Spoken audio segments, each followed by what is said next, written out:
C'est le nouveau royaume du bio, un rayon immense où l'on trouve de tout. Des saucisses, de la bière, du chocolat et même des frites surgelées. Tout est bio. C'est énorme et là on a l'avantage d'avoir un regroupement total. Regardez, là vous avez du vin, vous avez de la limonade, vous avez des jus de fruits. Pour la responsable des marques, c'est l'heure du bio-business. On est dans une véritable tendance de fond, on n'est pas du tout dans un produit de mode, on est dans une véritable tendance de fond. Et le marché est un marché qui évolue de 10% à peu près depuis 1999, donc c'est énorme. Entre 1999 et 2008, plus 10% tous les ans. Au fait, comment sait-on qu'un produit est bio? C'est le logo certificateur qui nous assure que ce produit est véritablement bio. Évidemment, un cahier des charges et tout un système de traçabilité et de fabrication qui est certifié par ce logo, agriculture biologique. AB, on trouve le petit label vert sur tous les produits bio. Impossible de se tromper. Pas si simple. Le bio est une bonne affaire, c'est donc tentant d'en profiter. Au rayon bébé, par exemple. Donc là, on a des petits pots carottes saumon. Alors qu'est-ce qui est bio là-dedans, pareil? Là, on n'est pas dans le bio, excusez-moi, je me suis trompée. Bio et non bio se ressemblent tellement que la responsable des marques elle-même s'en mêle les petits pots. Alors vous avez le logo qui fait la différence. Enfin, là, ça se voit pas beaucoup quand même. Effectivement, là, c'était un peu réduit. Même rayon, même marque, il y a de quoi les confondre. Et surtout, le distributeur a mis le petit pot pas bio dans un présentoir avec le label. Pas très réglo. C'est l'une des petites tricheries ordinaires sur un marché en pleine explosion. 4 Français sur 10 consomment bio régulièrement. Alors des petits malins ont flairé le filon et tentent de vendre en bio des produits qui ne le sont pas. Comment être sûr de ce que nous achetons? Qui contrôle? Nous avons exploré les dessous du bio pour savoir si cette filière est bien digne de notre confiance.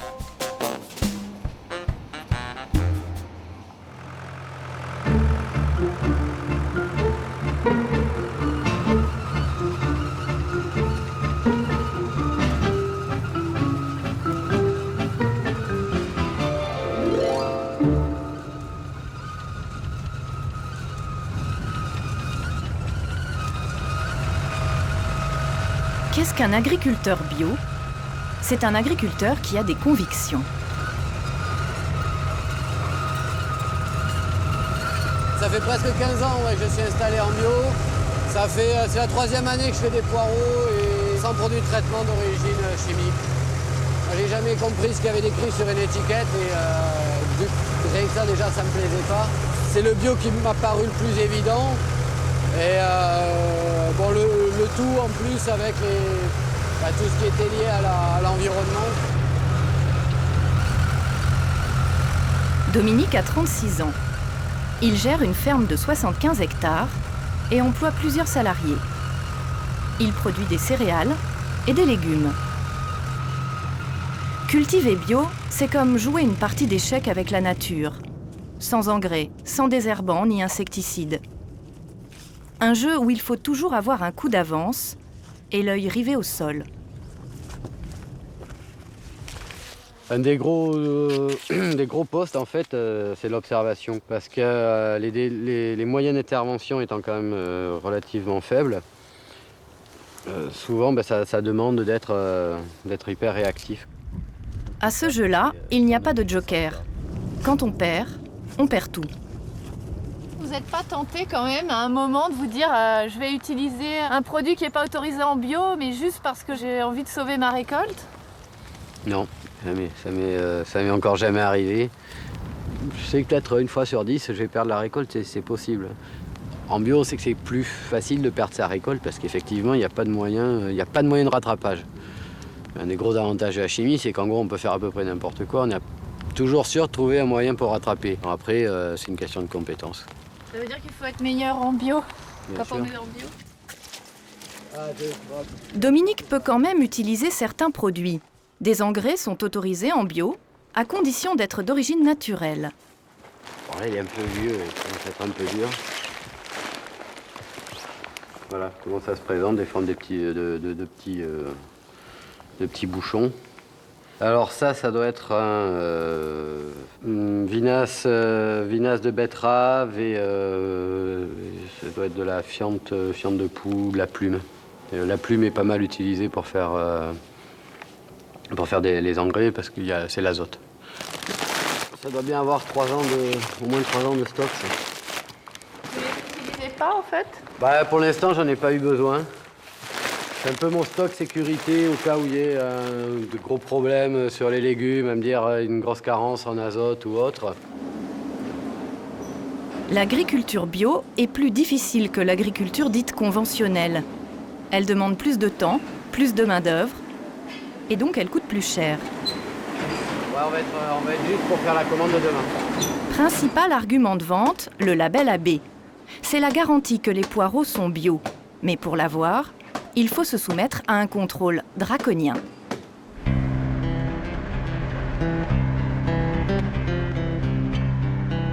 Un matin de février, dans le Marais Poitevin. Les contrôles, c'est le boulot d'Audrey. C'est une sorte de gendarme du bio. Elle traque les fraudes et vérifie que les producteurs respectent bien les règles du jeu. L'accueil est cordial, hein. Je rencontre pas de grosses difficultés avec les producteurs lors de contrôle. Vous attendez pas avec le fusil? Non, ils m'attendent pas avec le fusil. Ils payent pour être contrôlés, hein. C'est eux qui s'engagent. On les oblige pas, hein. C'est eux qui viennent vers nous. Donc après, ils connaissent les règles du jeu, ils s'informent avant de se lancer. En France, 6 entreprises privées sont chargées par l'État de certifier les agriculteurs biologiques. 30 000 contrôles ont lieu chaque année. Audrey travaille pour l'une de ces sociétés. Bonjour. Audrey Picoulet, EcoCert. Donc je viens faire le contrôle annuel. Ce jour-là, Audrey doit passer une grosse exploitation à la loupe. Elle est fille d'agriculteur. Elle a un BTS de gestion agricole. C'est quoi ça? C'est de la bourrache? Alors, on ne la lui fait pas. Si on regarde les feuilles, en fait, on voit qu'elles sont un petit peu mangées, qu'elles sont un petit peu jaunies. Donc en fait, la plante, en fait, elle est pas nickel, quoi. Et ça, c'est bon signe pour vous? Disons qu'une maladie trop prononcée, ça serait un risque que le producteur traite. Donc voilà, donc il faut se méfier. Et si elle était trop luxuriante, ça vous mettrait la puce à l'oreille, en fait? Tout à fait. Mais là, elle n'est pas... Non, elle est normale, quoi. Ouais, il y a des choses.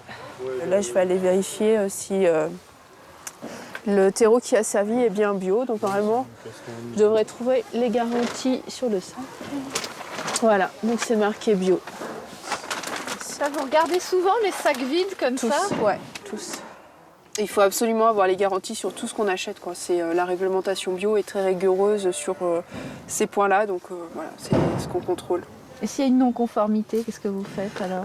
Si le terreau n'est pas bio, les plants sont déclassés, donc la production n'est pas certifiée. Je vois un autre sac là-bas. C'est plus fort qu'elle, Audrey fouille dans tous les coins.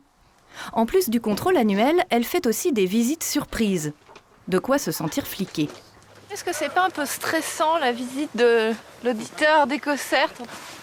Non, ça fait partie, on va dire, des règles du jeu. Nous, on sait qu'on s'est engagé dans une démarche de qualité au niveau de la production, donc le contrôle fait partie de cette démarche. En élevage, les règles sont strictes. Pour être labellisé bio, les animaux doivent manger bio. Et là, au niveau complémentation, là, vous apportez quoi? Je vois des petites bassines. De l'orge et de la févrole, D'accord. à hauteur de 500 grammes par brebis. D'accord. Et l'origine? Tout ce qui est produit maison. Tout ce qui est orge et févrole est produit sur le site. D'accord, ok. Et au niveau stock de céréales, vous allez pouvoir boucler pour alimenter vos On brebis? boucle à peine. Donc là, on travaille avec les producteurs locaux qui sont bio D'accord. et qui nous complètent ce qui nous manque jusqu'aux prochaines moissons. Très bien. D'accord.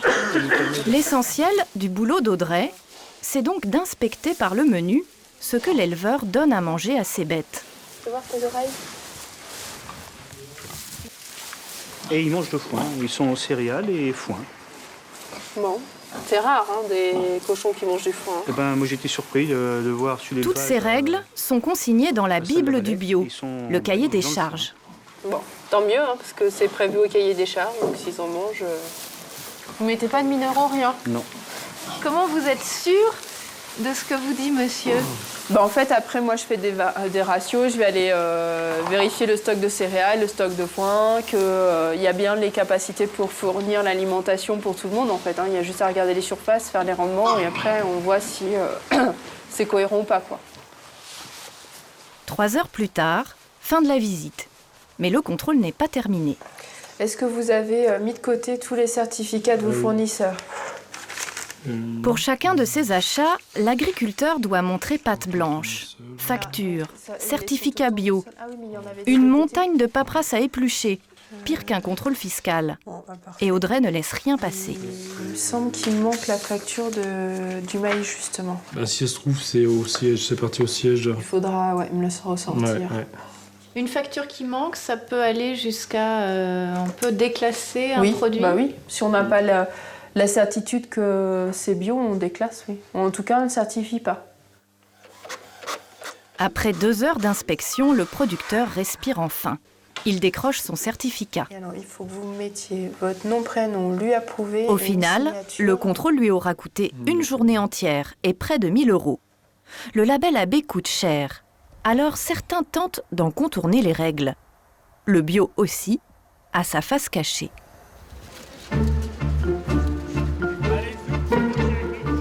C'est la nouvelle mode à Paris, un marché 100% biologique. Le samedi matin, c'est jour d'affluence. Regarde comment elle marche. Ici, les carottes s'arrachent comme des petits pains. Alors là, comment vous pouvez être sûr que c'est bien bio? Alors j'espère pouvoir faire confiance. Je compte sur la confiance des gens. Le pissenlit à 13 € le kilo. À ce prix-là, mieux vaut être sûr que c'est bien bio. Sur un marché aussi, les légumes doivent avoir leur label.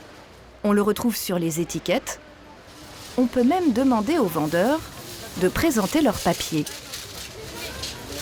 À chaque stand, vous avez les certificats indiqués, moi ils sont en caisse.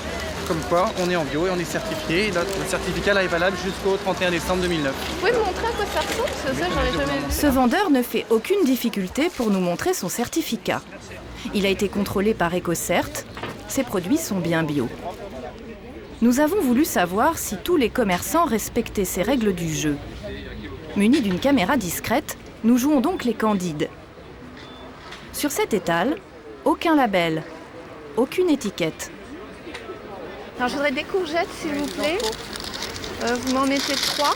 Elles sont bio? Tous nos produits sont bio ici. D'accord.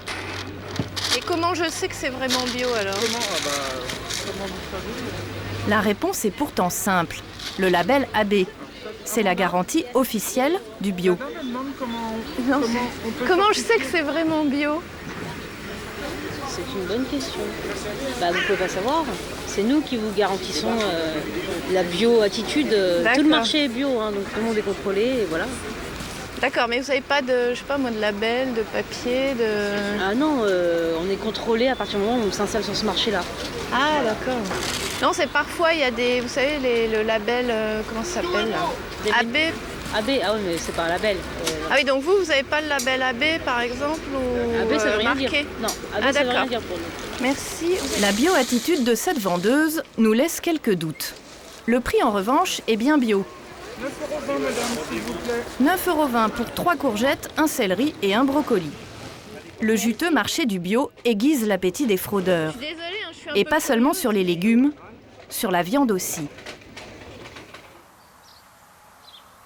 Le dernier scandale de fausse viande bio a éclaté dans un petit village de l'arrière-Pays basque. L'affaire remonte au printemps 2008. Les services vétérinaires font une saisie chez un éleveur de porcs. Rillettes, terrines, tout était vendu sous le label bio, sans certification. Pire, l'abattage et la transformation de la viande se faisaient sous ce hangar de tôle, dans des conditions d'hygiène plus que douteuses. L'éleveur est mis en examen pour tromperie sur la qualité de la marchandise, faux et usage de faux, non-respect des règles d'hygiène et d'équarrissage.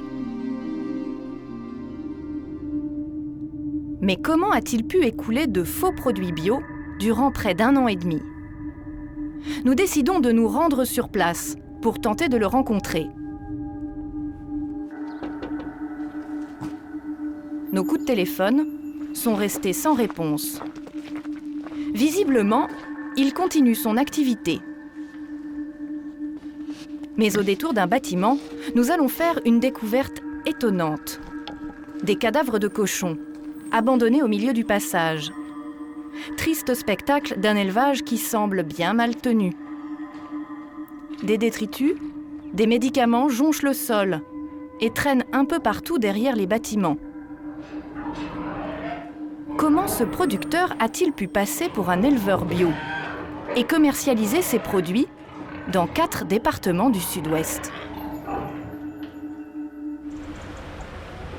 Les faux produits bio ont été vendus dans une trentaine de grandes surfaces, dont cet hypermarché de Pau et ce magasin, pourtant expert en produits biologiques. Ludivine en est la gérante. Un beau matin, elle a vu débarquer la répression des fraudes au rayon charcuterie. Voilà, c'est ce rayon-là que les fraudes nous ont obligés à vider quand l'histoire du producteur s'est passée. Alors, nous allons rencontrer la responsable du frais qui a suivi l'affaire avec moi. Ludivine avait toute confiance en son fournisseur. Voilà Aurélie. Il lui a toujours présenté des certificats bio en règle, au moins en apparence. Pour nous, on avait tous les agréments. Quand on lui demandait l'agrément, on avait l'agrément. Quand on lui demandait les papiers qu'il fallait, on avait tous les papiers. Nous, tout était suivi, tout était fait, tout était... Et c'est vrai qu'on ne peut pas contrôler tout le monde. Tant qu'on a les papiers, on ne peut pas être suspicieux sur tout le monde, quoi. Sinon, on ne vend plus rien. Les produits ont été retirés des magasins, mais le trafic durait depuis longtemps. Beaucoup ont été consommés. Par chance, aucun problème de santé n'a été signalé par les clients. Le dossier est toujours en cours d'instruction au palais de justice de Pau. L'éleveur risque de lourdes amendes et jusqu'à 3 ans d'emprisonnement. Pour le procureur, la fraude est grave. Ça porte atteinte au crédit du label. Lorsque vous avez ce type de produit sur les rayonnages d'un magasin, vous l'achetez en toute confiance. Vous pensez que puisqu'il a un label bio, c'est qu'il correspond à des normes et que donc vous allez pouvoir donner ce produit à manger à vos enfants, à votre famille, en ayant des garanties sur sa qualité. Donc l'atteinte, elle est individuelle ou collective pour le consommateur, mais elle est surtout pour le label, parce que du coup, ça décrédibilise complètement l'utilisation de ce genre de label. Donc il y a une sorte d'atteinte à l'ordre public économique et commercial. Malgré ces dérapages, le bio reste une des filières alimentaires les plus sûres. En 2007, la répression des fraudes a mené 1200 enquêtes. Bilan, quelques rappels au règlement, 7 procès-verbaux, une seule mesure de police.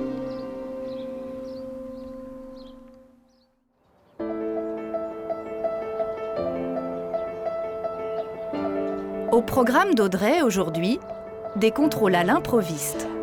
Je voulais savoir si éventuellement tu avais un peu de temps en début d'après-midi pour faire un petit contrôle.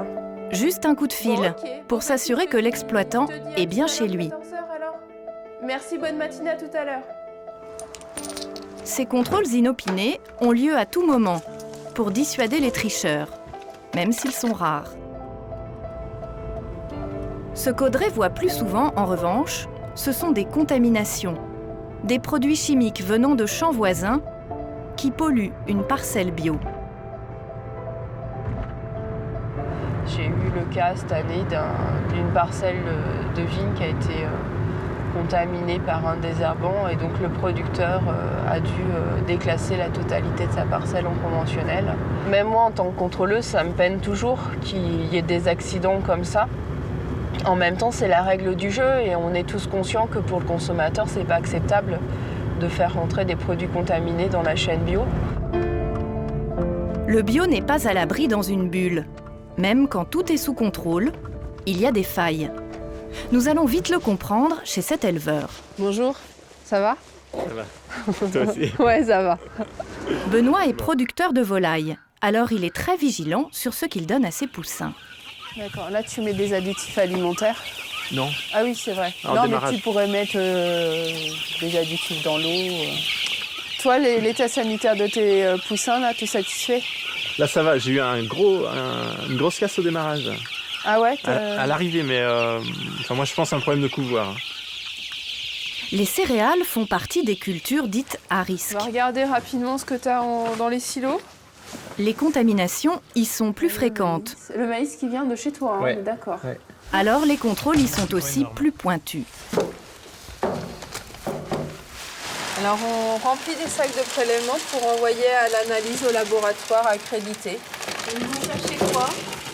Ils peuvent chercher globalement tout ce qu'on leur demande. Donc ça peut être aussi bien des pesticides que des OGM, que des produits interdits dans l'alimentation animale. Et là, c'est le soja que j'achète. D'accord. Donc là, le soja, il vient de... Italie. Les importations, Audrey s'en méfie. Et Benoît encore plus. Ça vous plaît pas, on dirait, d'importer du soja? Non, ça me plaît pas.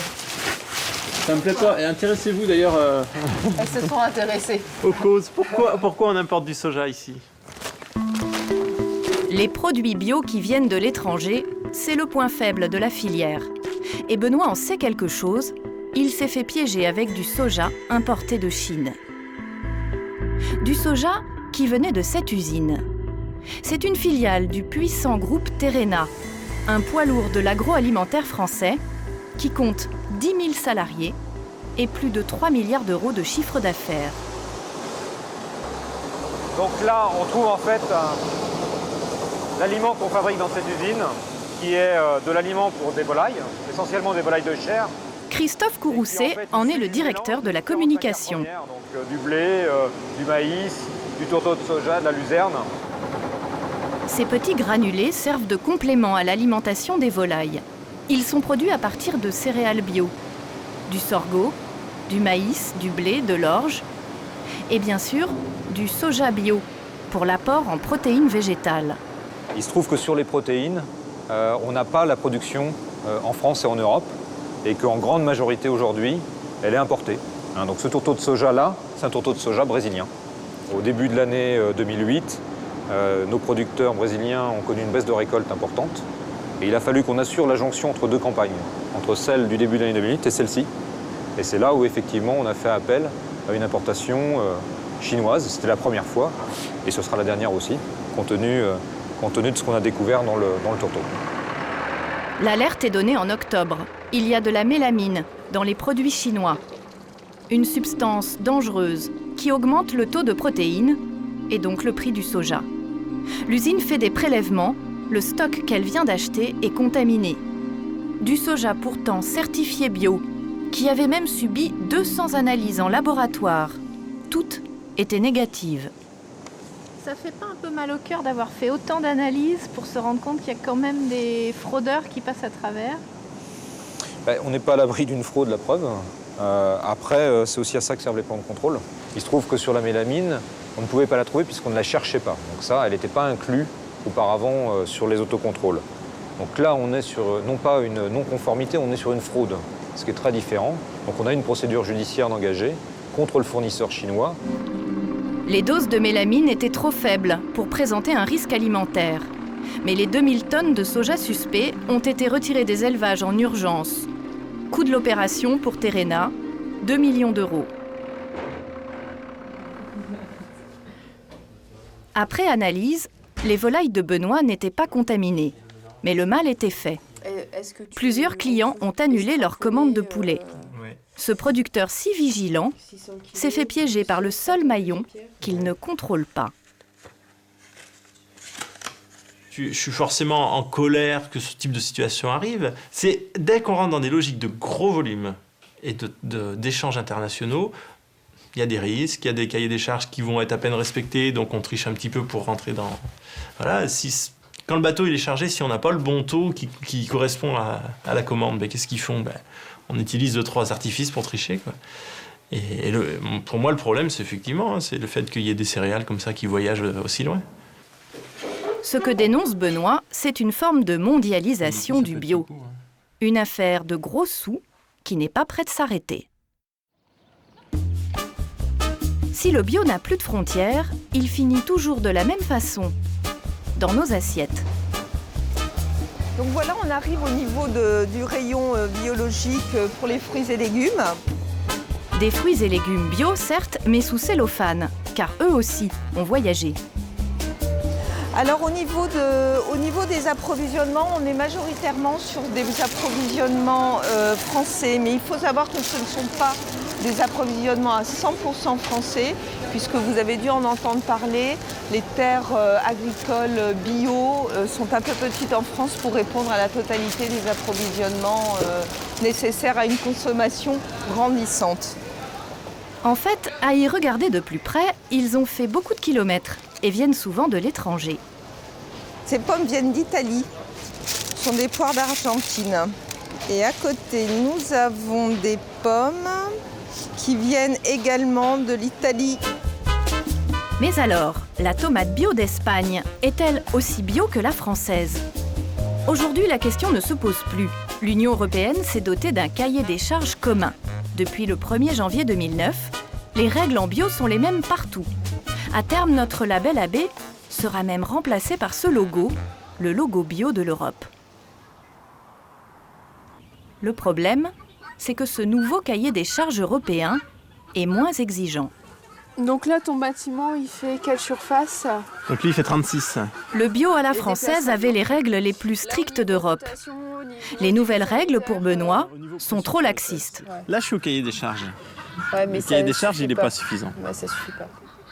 Avec ces nouvelles règles, un éleveur peut par exemple avoir des volailles bio et des non bio dans la même ferme. Ou encore utiliser plus de médicaments pour soigner ses animaux. On a le droit, depuis le 1er janvier 2009, à un traitement allopathique en volaille de chair. Ouais, on a le droit à un Moi, je trouve traitement. ça inadmissible, alors que des volailles qui vivent 3 mois, 4 mois, enfin moi je suis sur des durées d'élevage un peu plus longues, mais sur 4 mois, on peut faire vivre des volailles sans utiliser de traitement allopathique. Attention, il y a quand même un cadre précis, Ouais. et c'est pas parce que le cadre est un peu plus laxiste que le voisin il va sauter sur toutes les opportunités. Non, mais ce que je veux dire, c'est qu'on va perdre, on va perdre en clarté dans cette histoire. On perd en clarté, mais c'est pas parce qu'il y a une possibilité que tout le monde va sauter dessus. Moi, je raisonne vraiment dans la logique où ce que je produis, c'est pour qu'il y ait des gens qui le mangent. Voilà. Et donc, si je peux éviter d'avoir mis telle ou telle molécule dans la viande, enfin, moi, je m'attends à ce que très vite, on me dise « Ah bah oui, la bio, c'est bon, vous avez le droit à tout, donc ça n'a rien de bio, quoi. » Enfin, voilà. Le bio va-t-il perdre son âme? C'est ce que redoutent les puristes. Nous partons pour Limoux, dans l'Aude. Michel est éleveur de vaches. Il appartient à Nature et Progrès, une association d'agriculteurs bio, encore plus bio. Bonjour Michel. Oui, il y a un assortiment, il y a de la sauce, il y a d'autres... Une fois par semaine, Michel livre lui-même sa viande à ses clients. Vous êtes sûr que sa viande, c'est de la viande bio? Oui, je suis sûre, oui. Même il m'a parlé comment il soigne ses vaches. Tout le réseau, c'est par la confiance comme ça. Parfois, c'est des gens qui se groupent, je livre 4-5 dans le même endroit. Et donc, à certains moments, même j'en ai manqué, quoi. J'ai plus de demandes parfois que ce que je peux donner. Je vais le mettre au frigo, voilà. Nature et Progrès a ses propres règles de production, encore plus strictes que le label AB. L'association a donc mis en place ses propres contrôles. Ah. Par où on entre? Aujourd'hui, Michel vient inspecter Jacqueline, une ancienne vétérinaire devenue éleveuse. Il y a les vaches là. Ça marche toujours ton bois là? Oui, bon, je peux te le montrer. Oui, tu l'as vu là? Oui, À Nature et Progrès, chaque éleveur est contrôlé par un autre éleveur et un consommateur, membre de l'association. C'est très beau. Mireille, institutrice à la retraite, est venue aider Michel. Et ça vient d'où ton foin et ta paille? Ça vient de chez de Cassaigne. Et le foin? Le foin, c'est le foin d'ici et une partie rachetée. On s'autocontrôle entre nous, quoi. Je veux dire. Et ça, c'est une bonne garantie parce que si tout le monde se connaît, il ne peut pas y avoir de petits arrangements. On ne se connaît pas forcément. Hein. Par exemple, les consommateurs, ils ne connaissent pas tous les producteurs. Ouais, pourquoi le consommateur, il s'arrangerait avec le producteur? Oui, ça il n'a pas de raison. Bon, on est quand même liés. Et je trouve intéressant, oui, de voir un petit peu d'où viennent les produits qu'on utilise ensuite. Voilà. Les bovins, alors combien tu en as? Pour une puriste du bio comme Jacqueline, le nouveau règlement européen vient de commettre l'irréparable. Il tolère en effet la présence d'OGM dans les produits bio en cas de contamination accidentelle. Jusqu'à 0,9%. C'est infime, mais des OGM dans le bio, Jacqueline se sent trahie. Moi, je l'ai perçu presque comme un couteau dans le dos. Parce que j'étais justement en bio pour ça, pour que les gens ils peuvent se fier là-dessus. S'ils achètent du bio, c'est qu'il n'y a pas ces produits dedans. Et là, tu n'as plus la garantie. Alors, les plus militants de Nature et Progrès se rebellent contre le bio officiel. On les appelle les boycotteurs. Jean-Claude est vigneron. Il produit un vin pétillant, la Blanquette de Limoux. À l'ancienne, son vin est 100% bio. Il n'y a que du jus de raisin fermenté, pas de soufre, pas de collage, pas rien. En 1972, c'est Nature et Progrès qui a rédigé le tout premier cahier des charges bio. Jean-Claude faisait partie de ces pionniers. Nature et Progrès, c'est plus bio que bio? C'est plus bio que bio. Disons que c'est la bio comme on l'a conçue aux origines, quoi. Alors que maintenant, la bio qui se généralise a plus tendance d'être un segment de marché, plus que vraiment une philosophie de vie. Ce soir-là, Éole et Pascaline, jeunes militants de Nature et Progrès, ont rendez-vous chez Jean-Claude. Ça va. Salut Jean-Claude. Bonjour. Salut. Pour goûter la Blanquette, refaire le monde en plus bio et critiquer le label AB jugé trop commercial. On peut très bien être producteur AB et faire une production bio simplement pour le fric. Et donc je ne mets plus AB parce que j'estime que je fais de la bio différemment de mes collègues. Enfin, donc je ne communique plus que sur Nature et Progrès. Tu peux me montrer ? Voilà, donc je mets le petit sigle Nature et Progrès, et je mets un petit texte disant « Produit par un agriculteur sous mention Nature et Progrès depuis 1981 ». 100% bio, mais sans label. Et les puristes n'ont pas fini de s'inquiéter, car dans les rayons, les affaires continuent. Cette chaîne d'hypermarchés vient de créer sa propre marque bio, et elle ne compte pas s'arrêter à l'alimentation. Alors là, ce que vous pouvez voir dans ce rayon, c'est la gamme qu'on a sortie en cosmétique, biologique et écologique. Alors, le cosmétique bio, c'est la tendance du moment. Gel douche, lait démaquillant et même dentifrice. Mais surprise, le label AB a disparu. Pourquoi on ne retrouve pas de logo AB sur les produits cosmétiques? Parce que le logo AB est dédié à l'alimentaire, en fait. Tout simplement. Pas de label, pas de règles. En cosmétique, tout est permis. Les logos privés se multiplient. Comment s'y retrouver? Ces produits sont-ils vraiment biologiques? Pour le savoir, nous sommes allés demander à une spécialiste des cosmétiques bio. Voici Kali, 32 ans, fan de produits de beauté au point de les fabriquer elle-même dans sa cuisine. Alors là, vous allez nous préparer quoi? Une crème au coco pour le corps. Donc là, tout est propre et on va pouvoir commencer à faire la recette. 60 ml d'eau que je vais placer au bain-marie.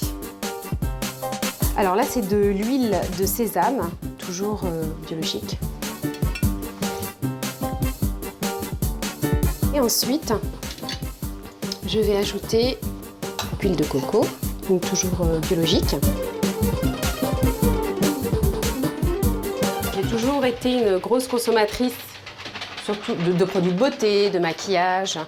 Et quand j'ai commencé en fait à regarder un peu les compositions, et surtout après à faire des recherches, parce que le problème c'est que les compositions souvent c'est écrit d'une certaine façon, c'est pas très accessible pour le consommateur, donc j'ai plutôt fait des recherches et je me suis rendu compte qu'il y avait beaucoup d'ingrédients qui étaient nocifs pour la peau, à moyen ou long terme pour la santé, qui pouvaient provoquer, être à l'origine de graves maladies. Donc du coup, je me suis orientée en fait vers les recettes de grand-mère.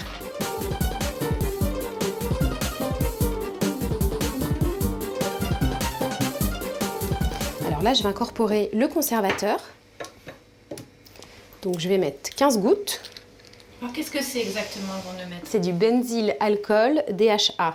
Donc en fait, malgré que le terme soit un peu barbare, c'est quand même une substance naturelle que l'on trouve dans les cosmétiques bio du marché en fait.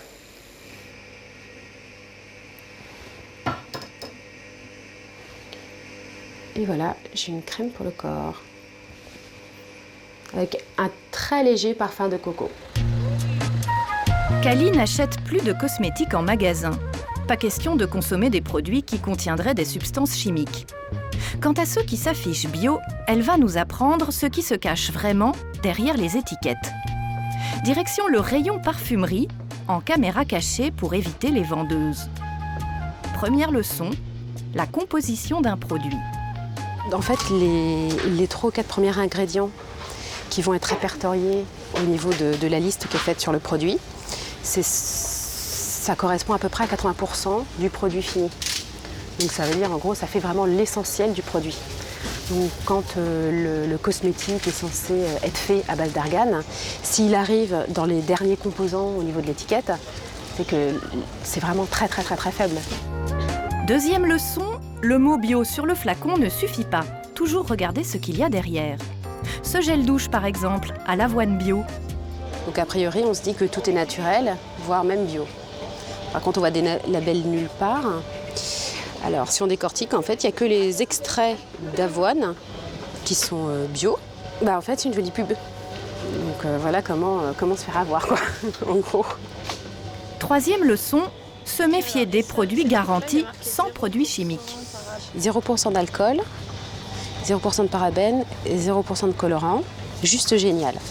C'est bien, on commence par du pétrolatum album, alors, paraffine, parfum. Alors là, on est dans le top de tous les dérivés pétroliers en fait, d'office. Donc les 2 premiers ingrédients plus les parfums allergisants. Donc moi je dis, on va le remettre à sa place. Voilà, ce sera pour quelqu'un d'autre. Pour s'y retrouver, mieux vaut donc savoir lire les étiquettes. On y trouve de plus en plus souvent ce petit logo rond, bio, charte Cosmé Bio. Que signifie donc ce label? Quelle valeur lui accorder? En fait, c'est un label privé créé de toutes pièces par des fabricants de cosmétiques, regroupés dans une association, Cosmé Bio. D'accord, donc là on a vraiment tous les produits, les dernières références. Thierry Recouvreau en est le président. Il a sa propre marque et vient d'ouvrir son 5e magasin. Un produit avec le label Cosmé Bio obéit à la charte définie par cette association. Alors un produit bio, c'est un produit qui est fabriqué à partir d'ingrédients d'origine naturelle. Et dans ces ingrédients d'origine naturelle, notre cahier des charges impose qu'un certain nombre, un certain pourcentage soit issu de l'agriculture biologique. Et ce pourcentage actuellement est de 10% au niveau français. 10% seulement d'ingrédients bio, ça ne fait pas lourd. Pour l'instant, mais vous voyez ici, par exemple, on est à 68%, alors que la règle, c'est 10%. Et je pense que plus on va aller dans le temps, plus on saura aller vers des pourcentages beaucoup plus élevés. Pour certains, c'est surtout une belle opération marketing. À l'association UFC Que Choisir, Florence Imbert a mené son enquête sur les cosmétiques bio et les labels privés. Cosmé Bio, par exemple, qui affiche 10% d'ingrédients bio et 95% d'ingrédients naturels. En fait, un joli tour de passe-passe. Les cosmétiques sont généralement des émulsions composées d'huile et d'eau majoritairement. Et donc l'eau, c'est un ingrédient naturel. Donc quand il y a 80% d'eau dans un produit, c'est évident que c'est assez facile d'obtenir 95% d'ingrédients naturels. L'association a analysé en laboratoire une 40aine de produits. Bilan, c'est mieux avec un label, mais certaines crèmes contiennent encore des molécules de synthèse qui n'ont rien de biologique. Vous voyez, propyl et butylparabènes, ils n'ont absolument rien à faire sur un cosmétique biologique. On a aussi retrouvé des parabènes et du phénoxyéthanol dans un produit qui est pourtant bio. Alors évidemment, c'est à des teneurs très faibles, mais n'empêche que c'est pas normal de retrouver ce type d'ingrédients. Autre mauvais point, les conservateurs chimiques sont remplacés par des produits naturels, mais qui peuvent provoquer des allergies, comme dans cette crème de jour, ou même ces laits pour bébé. Il faudrait quand même améliorer la lisibilité simplement du message. Et je pense que indiquer bio sur des étiquetages, à l'heure actuelle, compte tenu des cahiers des charges, je trouve que c'est une mention qui est un peu abusive. Les industriels de la cosmétique ne sont pas pressés d'avoir un label officiel, car le marché est en plein essor. Du coup, chacun peut mettre le bio à sa propre sauce. Et parfois, ça dérape.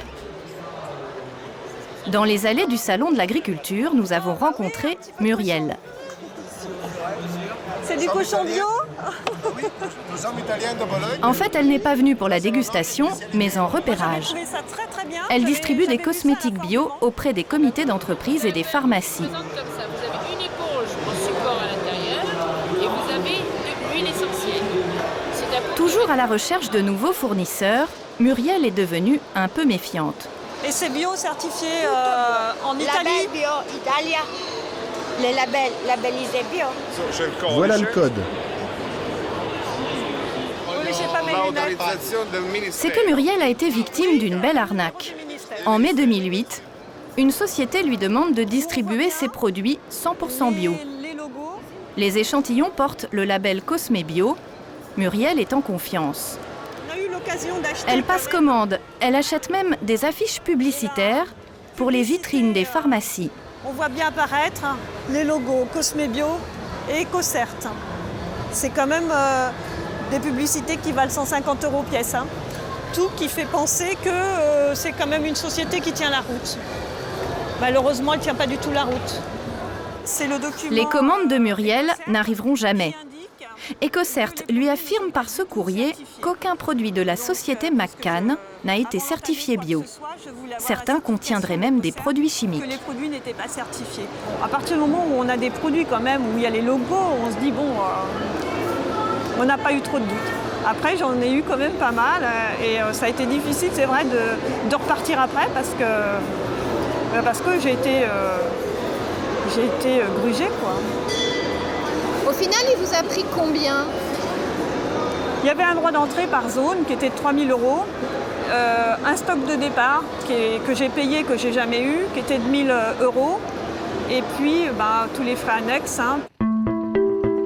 Nous avons essayé de contacter la société McCann.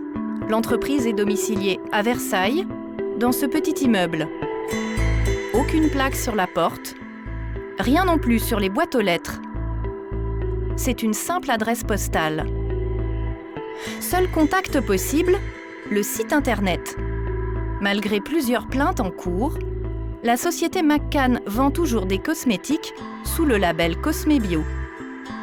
Et affiche encore, sans aucun scrupule, la mention 100% biologique sur la plupart de ses produits.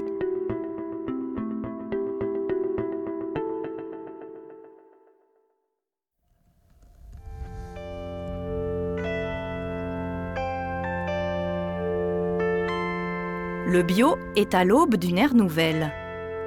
Victime de son succès, il doit maintenant veiller à son avenir. Les Français consomment bio, mais le monde agricole est à la traîne. Le gouvernement veut donc développer l'agriculture biologique, passer de 2% des terres cultivées à 6%. Mais il manque de volontaires. Nous retournons chez Dominique, notre producteur de poireaux. Bon, bonjour tout le monde. Donc là, vous êtes sur une ferme en bio depuis 1995. Ce jour-là, il reçoit la visite des étudiants du lycée agricole voisin. Ce sont eux, les agriculteurs de demain. 90, 200. Et au niveau de la fertilisation, vous faites comment? Fertilisation, beaucoup sur les composts. Donc comme je fais de la céréale à paille, j'échange du fumier contre de la paille. Parce que moi, j'ai pas d'élevage. Sinon, j'ai essayé de faire plein de choses. J'ai fait des frites aussi. Mais la valorisation du kilo de pommes de terre en frites, c'est royal. Enfin, en ayant l'huile et les frites et les pommes de terre, c'est royal. Dominique doit les convaincre de prendre la relève. Mais les jeunes ne semblent pas tout à fait convaincus. Pour moi, si je m'installe en agriculture, ça sera en bio. Pour moi, c'est l'agriculture de demain, mais Le problème, c'est que c'est vivre de l'agriculture qui me semble difficile en ce moment, quoi. Pour pouvoir en vivre, puis vu qu'il y a la crise financière actuellement et tout, c'est pas... Et vu que si le bio est plus cher... Ça vous paraît difficile économiquement, en tout cas? Bah, je pense que pour moi, oui. Ah, la bio, c'est dur, hein. Pas facile de passer en bio. D'ailleurs, on appelle ça se convertir. Entrerait-on en bio, comme en religion? Sur les hauteurs de Montbazillac, l'un des plus grands crus français a commencé son passage en bio. À gauche, Bruno, vigneron en conversion. À ses côtés, Eric, conseiller technique, une sorte de coach du passage en bio. Il faut 3 ans pour quitter le monde chimique, purger la terre des pesticides et le producteur de ses vieilles pratiques. Y faire quelque chose. Comme désherber. Tout à l'heure, soit avec une adaptation sur le rouleau, et surtout pour éviter qu'elle revienne, donc l'aérer régulièrement, et également maintenir une hauteur de coupe importante, parce que plus on tondra, plus la mousse va revenir vite, et plus également on va favoriser les plantes à rosette notamment, et on va perdre en biodiversité du couvert. Il faut qu'on adapte aussi notre matériel, parce que c'est vrai que le matériel que tu trouves directement dans le commerce, c'est fait pour tondre ras. Ah oui, mais tu peux changer d'habitude, mais si tu n'as pas le matériel qu'il faut, il faut que nous, on adapte. Voilà. Il faut qu'on devienne bricoleur. Le plus dur, c'est la conversion psychologique de l'agriculteur. Parce qu'il faut qu'il change la façon d'aborder son vignoble et son métier. Le domaine de Tircul-la-Gravière produit des vins de prestige, comme le Montbazillac. Ça pétille bien. Perdre sa récolte ici, c'est une catastrophe économique. Mais Bruno est prêt à prendre le risque de passer en bio. Évidemment, ça fait peur, puisqu'on part d'une situation où athée, où on a des filets, où on a le matelas si on tombe, on appelle son marchand de produits, on dit voilà, j'ai des tâches, machin, oui, t'inquiète pas, j'ai un produit. Évidemment, on ne peut plus raisonner comme ça. Évidemment, on a un peu peur quand on se lance, parce qu'on se dit c'est un monde inconnu finalement, et je prends des risques, surtout quand on veut faire du très bon en termes de qualité. Mais il faut se dire quand même que si on travaille bien, il faut avoir confiance en soi. Si on travaille bien, si on est propre, méticuleux, attentif, je dirais, il n'y a pas de raison que ça ne suffise pas avec les moyens dont on dispose. L'année prochaine, Bruno aura fini sa conversion. Celui-là, c'est le... Pas du tout le même jaune, on passe du jaune doré au jaune paille. Là, c'est le premier tri, ça c'est une deuxième tri un peu moins riche, enfin ça fait 21-22 degrés. Mais... C'est plus floral, mais je trouve. Sur l'étiquette d'un grand cru de Montbazillac, vendu dans le monde entier, fleurira le petit logo vert AB. 1300 agriculteurs s'installent en bio chaque année, mais ils sont aussi 800 à abandonner. Nous partons pour Sainte-Gabelle, au pied des Pyrénées.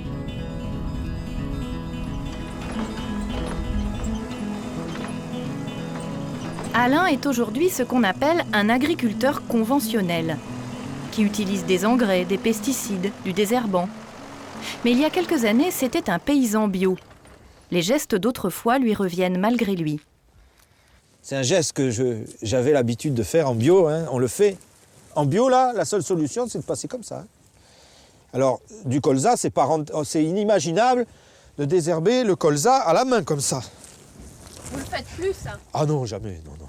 Ça m'arrive, des fois, de passer à la main pour enlever quelque chose. Mais il ne faut pas que ce soit trop long, il faut que ce soit vraiment local.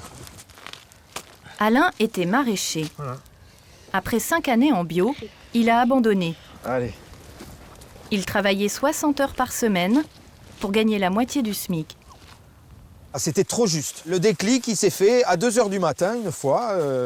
Je lavais des légumes, des salades et des céleris à la lumière des phares de ma camionnette pour les porter le lendemain au marché. Et je me suis dit, attends, le moindre employé municipal du village, il y a longtemps qu'il est au lit, il gagne autant que toi, sinon plus. Il se fait beaucoup moins de soucis. On ne peut pas continuer comme ça. Si la société veut crever, qu'elle crève, mais il n'y a pas de raison qu'on crève avant. Voilà. Passer toute l'agriculture en bio, une utopie selon Alain. La société n'est prête ni à dépenser plus pour l'alimentation, ni à travailler plus pour la produire. Pour moi, le problème, c'est la manœuvre. On ne trouvera pas les hommes pour le faire. Et je souhaite que le bio se développe, tant mieux si ça se développe pour ceux qui en vivront. Mais je suis sceptique parce que je pense qu'on ne trouvera pas les jeunes qui veuillent travailler dur pour gagner peu pour faire ça.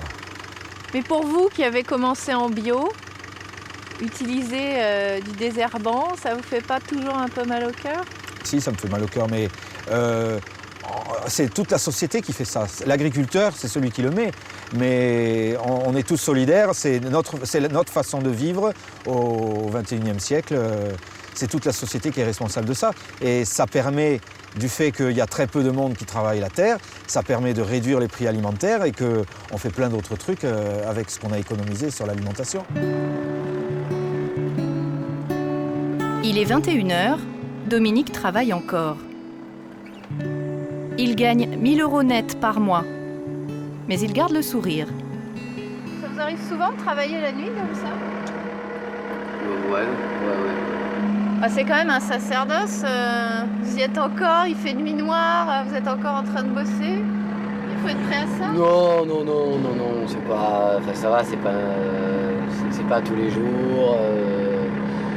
Le rythme n'est pas non plus tout le temps à fond. C'est pas... Donc je le vis plutôt bien. Trouvera-t-on les hommes pour faire vivre une agriculture plus propre? Au revoir. Salut. À la prochaine. Saurons-nous payer le prix d'une alimentation plus saine? À nous de choisir si le bio est une voie d'avenir ou juste un beau rêve.